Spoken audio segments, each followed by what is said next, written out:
بسم اللہ الرحمن الرحیم۔ السلام علیکم۔ پروگرام ڈاکٹر انیس احمد کے ساتھ میں ہوں آپ کا میزبان احسان اللہ خان عباسی۔ ناظرین اور سامعین، ہمارے اس پروگرام میں تعلیم سے متعلق گفتگو کی جاتی ہے اور اس سلسلے میں ہمارا ساتھ دیتے ہیں جناب ڈاکٹر انیس احمد صاحب، وائس چانسلر آف رفا یونیورسٹی۔ سر، بہت بہت شکریہ اس نشست میں تشریف آوری کا آپ کا۔ آج کا ہمارا جو موضوع ہے وہ ہے توبہ استغفار۔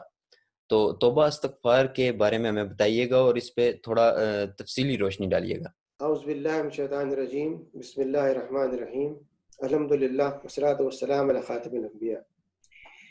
ہم رمضان کا جو دورانیہ پورا کرنے والے ہیں، جسے پہلا عشرہ کہا جاتا ہے، اس کے بارے میں حدیث میں آتا ہے کہ یہ رحمت کا عشرہ ہے، لیکن رحمت کے ساتھ اس میں استغفار بھی شامل ہے۔ چنانچہ جو دعا کی جاتی ہے اس میں ایک جانب اللہ سبحانہ و تعالیٰ سے ہم استدعا کرتے ہیں کہ ہمیں معاف فرمائیے، پھر کہتے ہیں آپ ارحم الراحمین ہیں، رب اغفر ورحم وانت ارحم الراحمین۔ تو یہ جو ہم دعا کرتے ہیں مسنون دعا ہے، اس کے اندر دونوں باتیں شامل ہو گئیں۔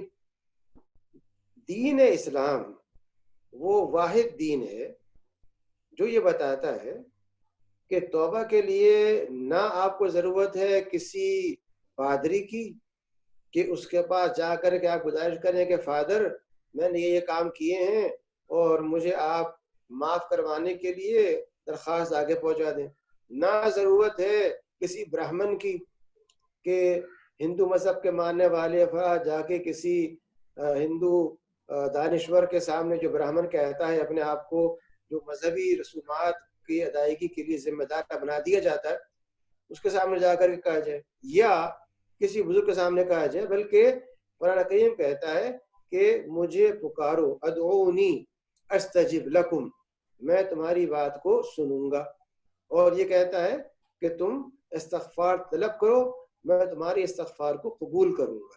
اور وجہ بڑی آسان سی ہے کہ قرآن کریم نے بہت سے مقامات پر اس بات کو واضح کر دیا ہے کہ رب کریم کا جو اسم مبارک ہے اللہ، اس کے ساتھ دو اس کے جو ایک صفاتی اور ایک ذاتی، الرحمن ذاتی اور الرحیم صفاتی، یعنی وہ الرحمن ہے، رحم فرمانے والا ہے، اور الرحیم ہے جو مستقلاً رحم کرتا ہے، اس کا کوئی وقت نہیں ہے۔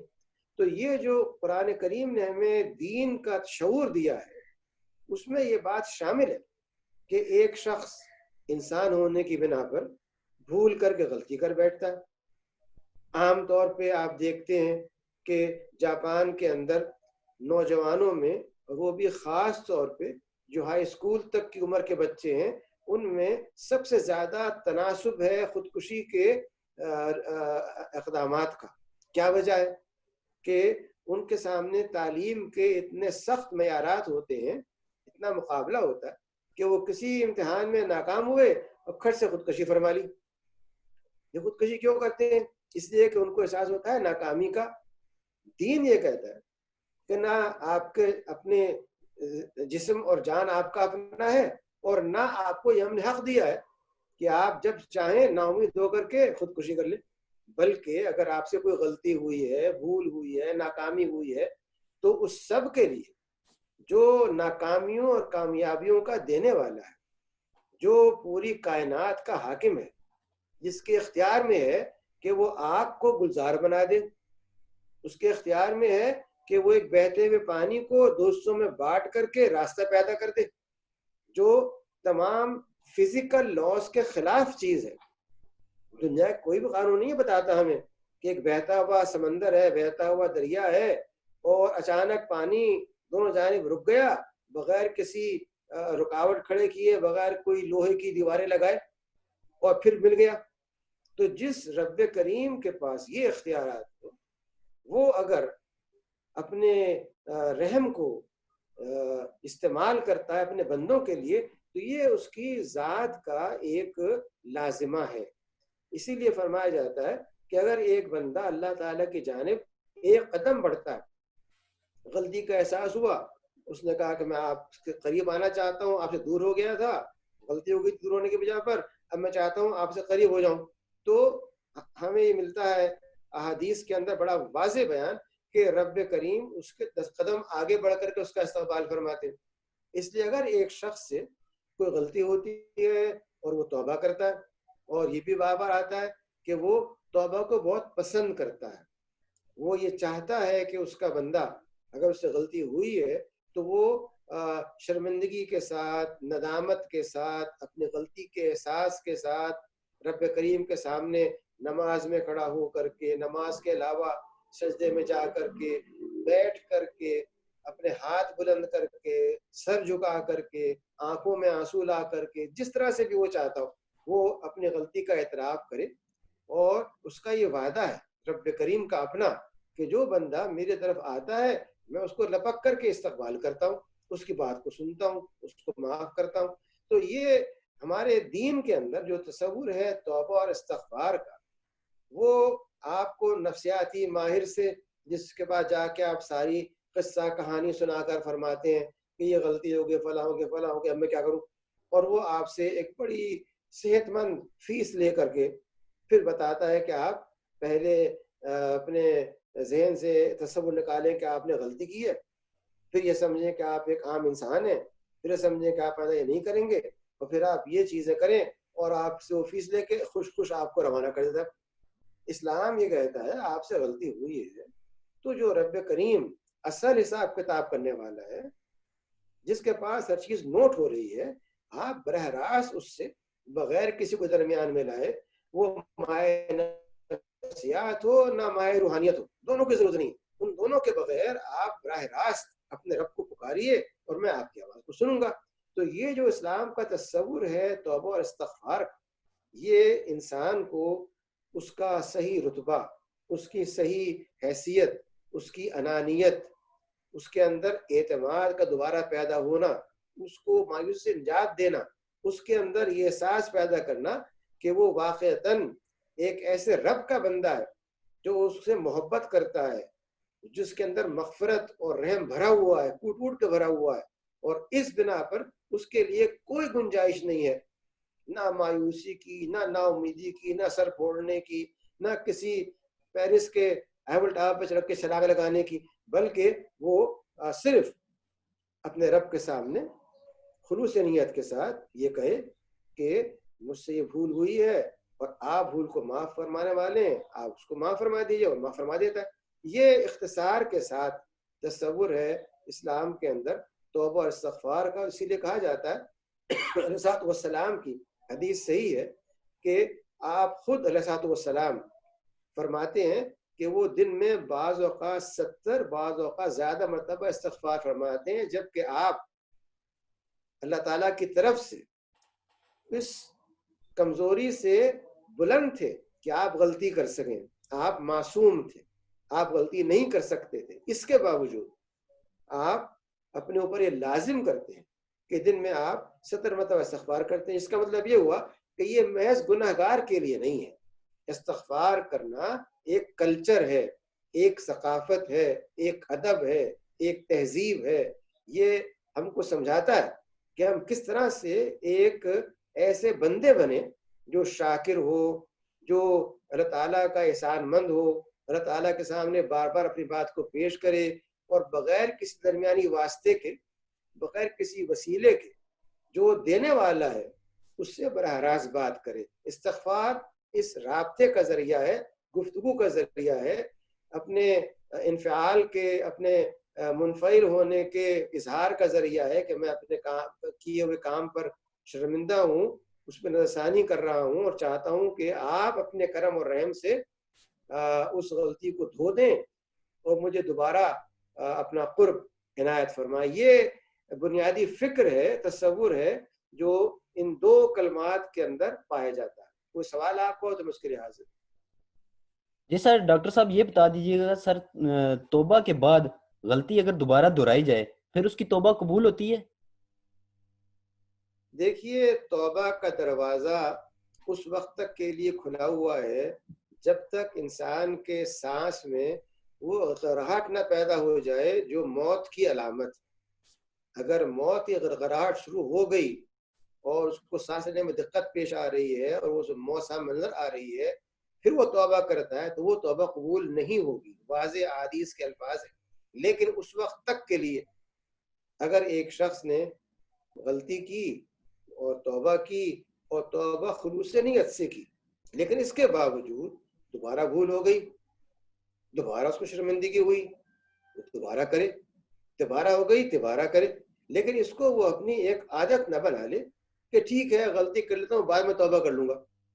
یہ رویہ آپ مجھے بتائیے کیا عقلی طور پہ اچھا ہو سکتا ہے؟ کیا آپ امتحان میں جائیں، امتحان میں کوئی پرچہ رکھ لیں جیب میں، موبائل پہ کچھ چیزیں لکھ لیں، ہاتھ پہ لکھ لیں، جراب پہ لکھ لیں، اس کو دیکھ کے اور آپ نقل کر رہے ہو پکڑے جائیں، آپ کہیں جی میں توبہ کرتا ہوں آئندہ نہیں کروں گا. ٹھیک ہے، اگر کوئی استاد ایسا ہے جو آپ کو جانتا ہے کہ آپ سے واقعی غلطی زندگی پہلی مرتبہ ہو رہی ہے، اس نے آپ کو معاف بھی کر دیا، اگلے سیمسٹر میں پھر آپ نے حرکت فرمائی، پھر آپ نے کہا کہ جی معاف کیجیے میں، تو کیا سارے سیمسٹرز میں آپ کرتے رہیں تو آپ کو معاف کر دیا جائے؟ یہ عقل کا مطالبہ ہے؟ یہ کوئی عقل کا طریقہ ہے؟ اس کا مطلب یہ ہے کہ آدمی جہاں تک ممکن ہو توبۃ النصوح کے الفاظ قرآن کریم میں آتے ہی اس کے لیے ہیں کہ وہ توبہ جس کے بعد ایک شخص جو ہے وہ بھلائی پر ہی قائم رہے، برائی کا ارتکاب نہ کرے اور کبھی برائی کی طرف نہ پلٹے. اس کا نام ہے صحیح توبہ اور یہی کرنی چاہیے. لیکن جیسا میں نے گزارش کی اگر اتفاقاً کسی سے کوئی غلطی ہو جاتی ہے دوبارہ استغفار کرے، خلوص سے نیت سے کرے اور پوری کوشش کرے کہ وہ کام کبھی نہ کرے. جی سر، یہ بتائیے کہ اللہ تعالیٰ نے انسانوں کو ہزار غلطیوں کے باوجود پھر ان کا توبہ کا دروازہ کیوں کھلا رکھا ہے؟ کیا وجہ ہے سر اتنی غلطیوں کے بعد پھر توبہ؟ دو شکلیں ہو سکتی تھیں. اگر میں یا آپ انسان کو بناتے، اس کا ایک پروگرام بناتے کمپیوٹر میں، اس کو فیڈ کرتے اور کہتے کہ وہ یہ کام کرے گا، کیا وہ انسان آزاد ہوتا؟ نو سر. اگر آپ یہ نہ کرتے اور انسان کو بناتے اور کہتے کہ وہ جو چاہے کرے تو کیا یہ کوئی عقل کی بات ہوتی؟ نو سر. اللہ تعالیٰ نے انسان کو بناتے وقت اسے یہ بات بتا دی کہ آپ میرے خلیفہ ہوں گے. خلیفہ کا مطلب ہوتا ہے نائب، ڈپٹی، نمائندہ، اسپوکس پرسن. تو جب یہ کہہ دیا گیا تو اس کا مطلب یہ ہوا کہ آپ وہی بات کہیں گے جو رب کریم کہنا چاہتا ہے، کچھ اور کہیں گے. نمائندے کس کے ہیں؟ اگر لا کے نمائندے ہیں تو جو بات وہ کہیں وہی آپ کہنی چاہیے. تو طے ہو گیا کہ آپ کو یہ کام کرنا ہے. ساتھ میں اس نے یہ بھی کہہ دیا کہ اگر تم شیطان کی بات سنو گے اور جو میں کہتا ہوں وہ نہیں کرو گے تو پھر تمہیں سزا بھی ملے گی. آپ نے شیطان کی بات سنی، دوسرے کان سے باہر نہیں نکالی بلکہ دماغ میں بٹھا لی اور وہ کام کر لیا. پھر احساس ہوا، پھر آپ نے کیا کیا؟ آپ نے کہا ربنا ظلمنا انفسنا وان لم تغفر لنا وترحمنا لنکونن من الخاسرین. حضرت آدم سے کہا گیا تھا کہ جناب آپ یہاں بڑے آرام سے رہیں، معاف کیجئے میرے الفاظ کو، کہ نعوذ باللہ ایئر کنڈیشن، بہترین صوفوں کے ساتھ، بہترین بیڈ روم کے ساتھ ساری سہولتیں آپ کو دے دی گئی ہیں، جو چیز آپ چاہتے ہیں، لیکن اس درخت کے پاس نہ جائیں. تو شیطان نے بہکایا، چلے گئے، غلطی ہو گئی. پھر کیا کیا؟ رب سے معافی مانگی. جو میں نے بھی آیت تلاوت کی ہے یہ وہ آیت ہے جو انہوں نے پڑھی، ہم سے غلطی ہوئی، ہم نے ظلم کیا اپنے اوپر، معاف کر دیا گیا. اگر اللہ تعالیٰ انسان کو پروگرام کر کے بناتے، جیسے کہ ہم بناتے ہیں سافٹ ویئر پروگرام کر کے ایک روبوٹ بناتے ہیں آپ، تو وہ کیسے یہ کرتا؟ انسان کو ارادہ اختیار دینے کا مطلب یہ ہے کہ اس کے پاس یہ اختیار تو ہو کہ وہ غلطی کر سکے، لیکن یہ اختیار بھی ہو کہ غلطی کے بعد جب اسے احساس ہو جائے غلطی کا تو وہ واپس پلٹے رب کی طرف. اور رب جو مکمل مجسم رحم و کرم ہے، جس کے اندر ہر طرف سے رحمت ہی رحمت بھری ہوئی ہے، وہ جب یہ دیکھتا ہے کہ اس کا ایک بندہ جو راستہ بھول گیا تھا واپس آ رہا ہے تو وہ دوڑ کے استقبال کرتا ہے. یہ تصور میرے خیال میں اسلام کے علاوہ کہیں اور نہیں پایا جاتا. اور اس بنا پر آپ دیکھتے ہیں کہ آج کل نہیں بلکہ گزشتہ 10 سال سے پوری دنیا کے اندر ایک مخصوص عیسائی فرقے کے پادریوں کے بارے میں نیو یارک ٹائمز ہو، واشنگٹن پوسٹ ہو یا بڑے بڑے اخبارات اور رسائل ہوں، ان میں جو کچھ آ رہا ہے وہ اسی لیے آ رہا ہے کہ وہی ذریعہ تھے نجات کا. جب وہ بن گئے نجات کا ذریعہ تو انہوں نے اس کو ایکسپلائٹ کیا، غلط استعمال کیا اس کا. دین اسلام یہ چاہتا ہے کہ کوئی ذریعہ بیچ میں نہ ہو، براہ راست اللہ تعالیٰ سے ایک بندہ پکارے اور اس کی پکار کو سنے. سر کیا یہ توبہ کو ہم نفس کی قربانی سمجھ سکتے ہیں؟ دیکھیے، نفس کی قربانی نہیں بلکہ نفس کو اس کے صحیح مقام پر لانا. نفس میں تو اللہ تعالیٰ نے دونوں باتیں رکھی ہیں. نفس وہ جو برائی سے روکتا ہے، نفس وہ جو برائی پر آمادہ بھی ہو جاتا ہے، اور نفس وہ جو یکسو ہو جاتا ہے، مطمئن اللہ تعالیٰ کی ہر بات کے اوپر. یہ تین الفاظ ہیں جو قرآن پاک میں استعمال کیے گئے ہیں، نفس امارہ، نفس لوامہ، اور وہ نفس جو مطمئنہ ہے. تو وہ نفس جو ابھارتا ہے وہ بھی ہے انسان کے اندر صلاحیت. وہ نفس جو اس کو یاد دہانی کرتا ہے کہ میاں کیا کر رہے ہو، دیکھو اللہ دیکھ رہا ہے، اس سے ڈرو، بچ جاؤ، نہ کرو. اور وہ نفس بھی جو اتنا مطمئن ہو کہ برائی کی طرف دیکھے ہی نہیں اور یہ سمجھے کہ مجھے صرف اللہ تعالیٰ کو خوش کرنے کے لیے ہر کام کرنا. سر یہ جوانی میں توبہ استغفار کے لیے بہت بہترین موقع ہوتا ہے، لیکن لوگ جو ہے عبادت اور توبہ جو ہے وہ بڑھاپے کی عمر میں جا کے کرنا شروع کرتے ہیں. اس پہ آپ کہیں گے سر؟ جی، اس کا تعلق اس کلچر سے ہے جو بر صغیر میں پیدا ہو گیا، اور ایک فارسی کا شعر ہے جو اس کی نمائندگی کرتا ہے، بابر بعیش کوش کہ عالم دوبارہ نیست. یعنی بابر جو ہے وہ عیش میں مصروف ہے کہ دوسری دنیا کوئی نہیں ہے، دوسرا کوئی عالم نہیں، یہی زندگی ہے.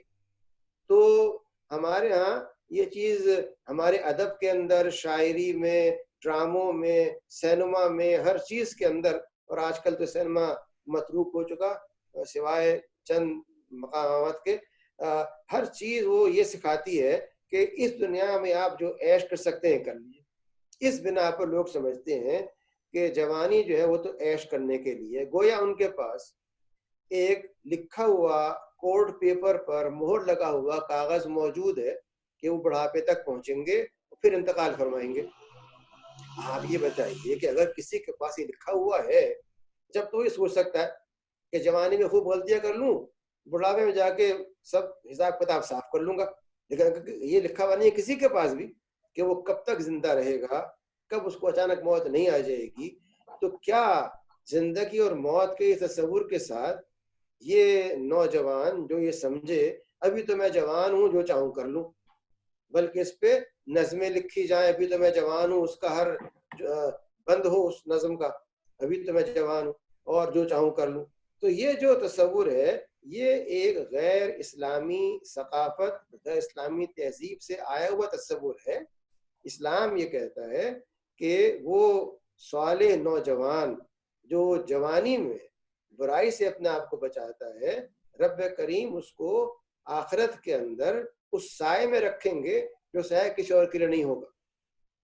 اس لیے یہ جو اسلام کے بھیجے ہوئے احکامات اور انعامات ہیں، جو یہ ہمارے اوپر خاص فیور ہے کہ وہ نوجوان جو صالح ہے، جس کو برائی نے آمادہ کیا، آمادہ نہیں ہوا، اس پہ رب کریم اس وقت جب کوئی سایہ نہیں ہوگا سایہ کریں گے. اگر یہ چیز آپ 5ویں جماعت میں، 6ٹھی جماعت میں، 10ویں جماعت میں ایک کتاب کے اندر پڑھتے ہیں اور یاد رکھتے ہیں، تو کیا پھر یہ سن کر کے کہ جوانی تو ہو رہی اس لیے کہ خوب ڈیٹنگ کرو، دوستیاں کرو، موبائل کے اوپر بغیر کسی کا پتہ معلوم کیے باتیں کرو، پھر جا کے کہیں پہ ساتھ کھانا بھی کھا لو، پھر کیا ہے، پھر توبہ کر لینا بعد میں. یعنی یہ جو ہمارے یہاں چیز پھیلائی جا رہی ہے میڈیا کے ذریعے، ڈرامے کے ذریعے، ہر طرف گفتگوؤں کے ذریعے جو ہمارے طلاق کثرت ہو رہی ہے، اس سب کی وجہ کیا ہے؟ وجہ یہی ہے کہ یہ بات ذہن میں بٹھا دی گئی ہے کہ بھئی ابھی تو عیش کر لیجئے، بعد میں توبہ کر لیجئے گا. جب بوڑھے ہو جائیں گے، بال سفید ہوں گے، جب جائیں گے عمرہ کرنے، حج کرنے کے لیے، ابھی تو بہت موقع ہے غلطیاں کرنے کا. تو یہ کیا ہمارے پاس کہیں لکھا ہوا ہے؟ کہ ہم کب تک زندہ ہیں اور کیا عین اس وقت جب آپ غلطی کر رہے ہیں موت نہیں آ سکتی. تو یہ جو تصور ہے بوروڈ ادھار لیا ہوا باہر سے، اس کی بنا پہ یہ خیال نوجوانوں میں آتا ہے. اگر نوجوان واقعتاً عقل کا استعمال کریں تو ان کے یہ بات سمجھ میں آ جائے گی کہ ہر لمحہ ہمارے لیے ایک امانت ہے اور ہر لمحے کا جواب بتا کو دیا جائے گا. اس لیے ہمیں چاہیے کہ ہم اس کو بجائے برائی کے بھلائی میں صرف کریں. سر یہ فرمائیے گا، رمضان المبارک کے مہینے میں مسلمانوں کو توبہ کے حوالے سے کیا پیغام دیں گے سر؟ دیکھیے میں کیا پیغام دوں گا، رب کریم اور اس کے بھیجے ہوئے انسان کامل علیہ السلام جو بات فرماتے ہیں وہ یہ ہے کہ یہ مہینہ جو ہے یہ مغفرت کا ہے، یہ مواسات کا ہے، یہ رحم کا ہے، یہ عذاب جہنم سے اور جہنم کی آگ سے نجات کا، اتقم من النار. گویا کہ اس مہینے کے ہر لمحے کو انسان کو چاہیے کہ وہ استغفار کے لیے، توبہ کرنے کے لیے، اور خاص طور پر یہ عزم کرنے کے لیے کہ وہ اپنی زندگی میں رمضان کے بعد ان سب چیزوں کا اہتمام کرے گا جو وہ رمضان میں کر رہا ہے. نمازوں کا وقت پہ ادا کرنا ہے، جماعت سے ادا کرنا ہے، قرآن کریم کا پڑھنا ہے، کسی بھوکے کو مسافر کو کھانا کھلانا ہے، کسی کی امداد کر دینا ہے، کسی مشکل کو دور کر دینا ہے. یہ وہ سارے کام ہیں جو روزے کے لوازمات میں سے ہیں. روزہ محض بھوکے رہنے کا نام نہیں ہے. اسی لیے کہا گیا ہے کہ اگر کوئی شخص روزہ رکھتا ہے اور جھوٹ نہیں چھوڑتا تو اللہ تعالیٰ کو کوئی حاجت نہیں ہے کہ بھوکا رہے. وہ گویا کہ اس کا روزہ کاؤنٹ ہی نہیں ہوگا سے اللہ تعالیٰ کیا اس کی ضرورت نہیں اللہ تعالیٰ کو وہ رکھے یا نہ رکھے. تو یہ جو بیہیویئرل چینج ہے، طرز عمل کی تبدیلی ہے، اس میں خاص طور پہ جیسا کہ آپ نے ذکر کیا کہ توبہ اور استغفار، یہ توبہ اور استغفار جو ہے یہ ان سب چیزوں کے لیے ہے جو ہم جان بوجھ کے یا بھول سے، آپ کو کہیں جانا ہے، کسی کا ٹیلی فون آیا، اس نے بڑے ادب سے آپ سے پوچھی کوئی چیز، آپ نے جھلا کے جواب دیا کیونکہ آپ جلدی میں جانے کی. کیا یہ روزے کا مطالبہ ہے کہ ایسا کیا جائے؟ یا مطالبہ ہے کہ اگر آپ نے یہ کر بھی دیا تو فوراً استغفار بھی کریں، اسے کال بیک کریں، معاف کیجیے گا میں اس وقت ذرا جلدی میں تھا تو اس لیے شاید میں نے کچھ بلند آواز سے آپ کو جواب دے دیا، اس کی پھر معافی چاہتا ہوں، کیا آپ مجھے معاف کر دیں؟ جو انسان کو تکلیف پہنچائی ہے اس سے معافی لیجیے، جو رب کا کیا ہے اس سے معافی لیجیے، اور نیکیوں کے فائدہ اٹھائیے، نیکیوں کی بھرمار ہو جائے اس طرح سے انسان کی، اگر وہ ہر اپنی غلطی کے احساس کے ساتھ استغفار بھی کرے اور رب کریم سے رحم کی دعائی مانگے. بہت بہت شکریہ سر. اس نشست کا وقت جو ہے اپنے اختتام کو پہنچا. انشاءاللہ نیکسٹ نشست میں ہم کچھ نئے سوالات کے ساتھ پھر حاضر ہوں گے اور اس کے لیے آپ کو پھر دعوت دیں گے. سر بہت بہت شکریہ. بہت شکریہ. اللہ حافظ. ناظرین اور سامعین، آپ سن رہے تھے پروگرام ڈاکٹر انیس احمد کے ساتھ، جس میں آج ہمارا موضوع تھا توبہ استغفار کا. ڈاکٹر صاحب نے اس پر تفصیلی نظر ڈالی اور ہمارے جو سوالات تھے ان کے ہمیں انتہائی سادہ الفاظ میں ہمیں جوابات دیے. اللہ تعالی ہمیں توبہ کرنے کی توفیق عطا فرمائے اور اس کے ساتھ ساتھ اس پوری گفتگو پر عمل کرنے کی توفیق عطا فرمائے. ناظرین اور سامعین، آپ سن رہے تھے یہ پروگرام FM 102.2 پر، اور اس کے ساتھ ساتھ آپ ہمیں دیکھ رہے تھے عزم پاکستان .tv پر اور hec.edu.gov.pker پر. ناظرین اور سامعین، ہماری اس نشست کا وقت اپنے اختتام کو پہنچا. انشاءاللہ کل پھر حاضر ہوں گے ایک نئے موضوع کے ساتھ اور کچھ نئے سوالات کے ساتھ. تب تک کے لیے اپنا اور اپنے ارد گرد کے تمام لوگوں کا رکھیے گا بہت سارا خیال. اپنے میزبان احسان اللہ خان عباسی کو دیجیے اجازت. اللہ حافظ.